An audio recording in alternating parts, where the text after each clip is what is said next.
Bienvenue sur la chaîne YouTube de la Startup Academy. Je suis Claudel Numbissier et je suis ravi de vous accueillir pour cette nouvelle vidéo. N'hésitez pas à vous abonner à notre chaîne, à inviter d'autres personnes à s'abonner et surtout, si vous souhaitez être alerté à chaque fois que nous allons publier une nouvelle vidéo, cliquez sur la cloche de notification juste en dessous. C'est parti. Tout ceci ne veut pas dire que les gens ne réussissent pas dans le trading. Il y a les sans-îles qui ont réussi dedans. Il y en a même pas encore un Camerounais qui se fait vraiment de l'argent.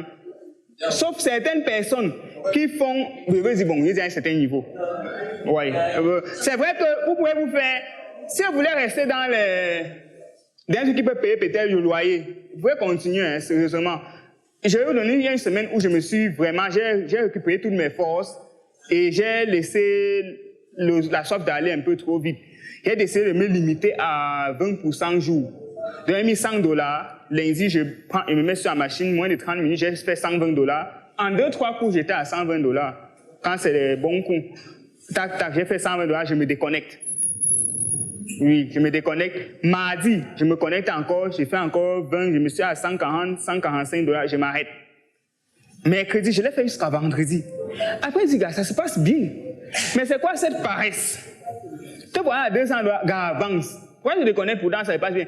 Je suis monté jusqu'à $400. Parce que décide, comme je dis, c'est pas si. En fait, quand tu es stable dans la tête, quand tu es stable, ça se passait bien.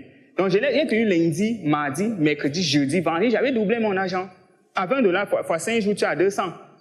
Vous pouvez retirer tous les 200. Maintenant, il dit que pourquoi tu t'arrêtes au 20 pourtant que tu peux faire mieux? Je te déconnecte. Mais tu es déconnecté, monsieur assis. Après, je repars, je me suis reconnecté. 401, on va maintenant atteindre 500. Ok. J'ai raté. Voilà. Donc, en fait, c'est un peu ça le petit problème. Mais c'était le Jambolo. Vrai trading demande plus d'analyse, plus de discipline, de la psychologie. Mais dit même que vous allez réunir tout ça, on est des humains. À un moment, vous allez perdre. Même les robots. Mon petit frère a développé un robot trader qui trade à sa place. Il est informaticien. Il programme, il installe le robot sur la plateforme et il donne les paramètres au robot. Il dit au robot, quand c'est comme ça, achète. Quand c'est comme ça, ferme. Limite comme ça. Il programme le robot, il laisse. Mais même le robot, souvent, le marché, tu n'as pas tous les paramètres du marché. Tu n'as pas tous les paramètres du marché. C'est un gars qui a fait, il lance souvent des ordres, il lance plus de 1000 ordres. Mais même là, c'est un peu évident. À un moment, lui aussi, il a arrêté. Il a déjà expérimenté beaucoup de trucs dans ce domaine-là.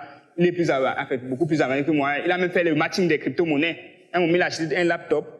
Il a fait le minage des crypto-monnaies, fabriqué le Bitcoin. Il a mis le laptop à la maison, une connexion Internet, et puis lancé le site, mais pour faire 0,0001 Bitcoin. Car ça demande énormément de temps, énormément de temps. Un laptop, c'est pas fait pour ça, en fait. C'est les machines, les serveurs qui sont dans les fermes des bitcoins qui parviennent à produire les bitcoins. Donc, somme toute, vous pouvez vous former, vous lancer tout et tout, mais sachez que ça peut vous secouer. Je vais juste présenter ce que c'est et les faits. Et à la dernière minute, je vous ai dit, viens faire une formation particulière en telle ou telle chose. Comme c'est au trading, j'ai bien précisé que j'ai reconnu ce qui m'a manqué. Et vous avez dit, il y a des gens qui s'en sortent là-dedans. Donc là, je vais présenter les faits. J'ai fait le marketing réseau aussi. Même 3. Qui es-tu? J'ai fait 3 marketing, notamment. Enfin, je me suis inscrit dans 3. Je me suis inscrit dans LP Hans, je me suis inscrit dans FFG. Quand ils étaient à Unalite, je me suis inscrit à Long. Mais j'ai travaillé plus dans Long-Riche. Mais aujourd'hui, je ne travaille plus dans aucun. Bon, on va revenir sur moi après. Je vais donner les faits. C'est quoi le marketing de réseau? Historique et définition. Ça part de quoi? Ça a été commencé par une femme aux États-Unis qui faisait des produits cosmétiques. Qu'est-ce qu'elle faisait? Et quand elle faisait des produits cosmétiques, elle faisait souvent des dépliants et elle partageait les affiches. Elle faisait certains communiqués à la radio. Vous partagez pour la publicité, en fait. Mais à un moment, elle commence à interroger ses clients qui t'a parlé de mon produit, elle se rend compte que beaucoup sont venus par recommandation.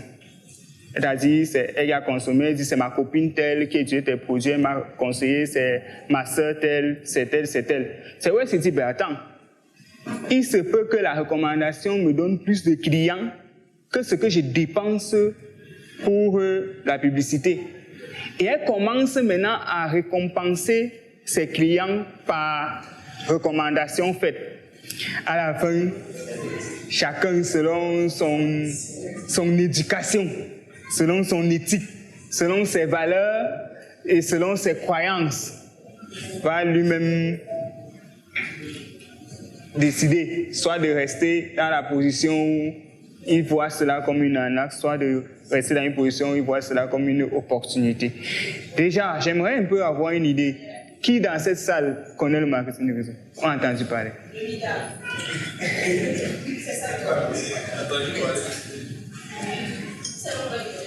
Ok. Et là, je dis ça autrement. Qui a entendu parler, à cause de sa réaction, pour reformuler ma question. Qui a entendu parler d'une entreprise de marketing de réseau et si oui, laquelle? Quelle? Bon, ok. L'enriche. QNet, c'est un marketing réseau, oui. L'enriche, oui. Biswell, oui, c'est tout. MFG, c'est un marketing réseau. Oui, depuis là, il existe encore. Oui, Père connu ça dans 2011. Oui, qui? L'IEM Limal ou l'IPEPAL? L'IEM Limal. Bon, en réalité, l'IEM Limal, c'est. Bon, on va y revenir. C'est un truc à option marketing de réseau. C'est même pas 100% marketing de réseau. Oui, je connais aussi. Je n'ai pas entendu l'autre là. Wow. Enma, oui. Enma, ils existent encore. Waouh. Ils ont quand même tenu, hein. Ouais, j'ai fait ça. En fait, je n'ai pas fait souscrire vu que c'était des conneries. Bon, ok. Bon, d'accord. Tu fais ça. Ils existent encore. Peut-être qu'on a fermé. Hein? Il paraît qu'ils sont allés dans les villages séduire les grands-mères avec ça. C'est fermé. Ouais, bon, ok. Ils disaient qu'ils ont une ONG, non? C'était bêtise. Bon, ok. Marketing réseau en a opportunité, ils font les enfants qui sont ses petits-fils. Toi, tes enfants sont tes fils et sont les petits-fils de papa, ce que j'appelle souvent la G2, génération 2. Vous voyez un peu. Et après, il y a les arrière-petits-fils, ainsi de suite, ainsi de suite. Donc, on parle de multiniveau. Maintenant, on parle aussi de marketing relationnel. Relationnel, pourquoi? Parce que dans le marketing de réseau, contrairement peut-être à la télévision, qui va vous larguer un spot publicitaire, peut-être à 1 million de personnes ne vous connaissant pas. Dans le marketing de réseau, comme c'est le bouche à oreille, ça veut donc dire que c'est une affaire de communication de proximité assez proche. Et quand on va vous prospecter les marketing de réseau, souvent vous dit, bon, tu peux trouver quelqu'un, un membre de la famille, ça peut être un cousin, ça peut être, c'est pas moi, un camarade ou un collègue, un voisin au quartier à qui tu en parles, ça peut être un ami, ainsi de suite, ainsi de suite. Bref, tu sais que c'est quelqu'un de ton entourage à qui tu vas parler de l'opportunité, partager l'opportunité avec la personne pour que la personne, en fait, appelons ça opportunité comme ça, pour que la personne aussi adhère, parler du produit, en fait. Bien, maintenant, réseau. Réseau, pourquoi? Parce qu'en fait, on appelle l'ensemble des personnes, c'est-à-dire, un peu comme on peut dire la dynastie telle dans l'arbre, dans l'affaire de famille. On dit réseau, c'est en fait tout ton... Tu ne peux pas dire à quelqu'un, je suis enseignant, tu formes quelqu'un, il réussit, tu dis qu'il peut revenir faire une autre vague. Pourtant, il a passé jusqu'à tu as donné le diplôme. Et que forme tu as au BTS. Maintenant, tu peux venir faire encore le diplôme là pour que je te paye. Parce que les gens faisaient plusieurs vagues, il y a des gens qui ont fait 6 vagues. Amida, comment tu peux faire une formation à ce coup? Je t'ai formé une semaine, j'ai fini, je t'ai donné ton certificat. Deuxième vague, tu viens encore, tu ressouscris encore parce que tu veux faire les gants. Il y a problème. Troisième paradoxe, tu ne peux pas dire à 5 personnes de faire, c'est-à-dire de dire à une personne d'être 5 personnes, d'être 100 personnes. Il y a des gens qui mettaient 100 noms, qui mettaient 50 noms. Vous allez voir, quand vous dites qu'il a mis 120 000, quand il a mis 1 million, vous voyez un peu. Il prend 100 noms. Sur la fiche, ils disent quoi? Leur but, c'est de former 1 million de secouristes camerounais en vue de prévoir les risques, s'il y a une crise sociale, il y a une guerre, il faut qu'il y ait des secouristes qui puissent intervenir.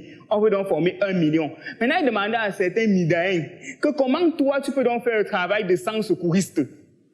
Parce que tu peux souscrire à un pack de 100, tu souscris pour 100 personnes, en fait.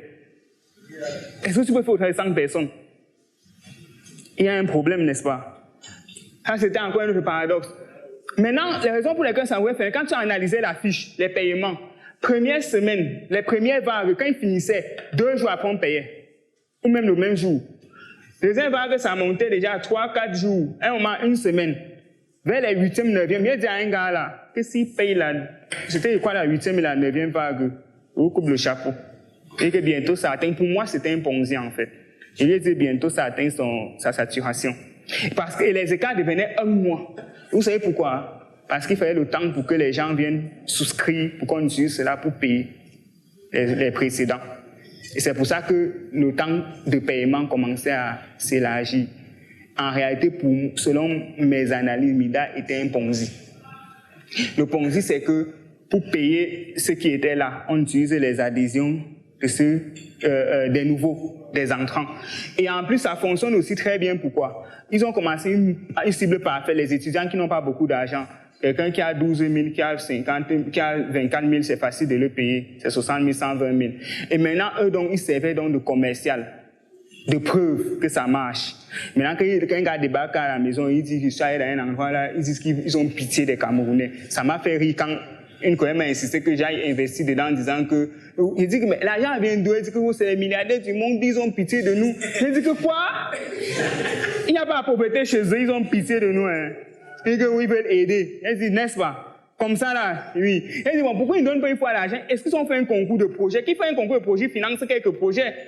Elle dit, non, elle dit que vos machins, et ils étaient rigoureux alors dans la formation de secours. Les gars restaient dans la pluie parce qu'ils devaient être des secouristes. Bon, donc, moi, je leur ai dit, et tu vois, quand un gars vient, donc, il a eu ses 60 000, il a eu ceci, on y a un employé dans une pharmacie, il est revenu son argent, il a dit à sa patronne, la patronne a dit, ceux qui paient les avances de salaire, prenez elle-même pour les millions. Donc, ils ont été des témoins, en fait, les 12 000, et c'est comme ça que les gros montants ont commencé à entrer. Merci d'avoir écouté cette vidéo. N'hésitez pas à la partager, mettez en commentaire tous vos avis, toutes vos remarques. Et surtout, si vous avez besoin de bénéficier d'une de nos formations, n'hésitez pas à nous contacter à travers les numéros qui se retrouvent juste en dessous de la vidéo.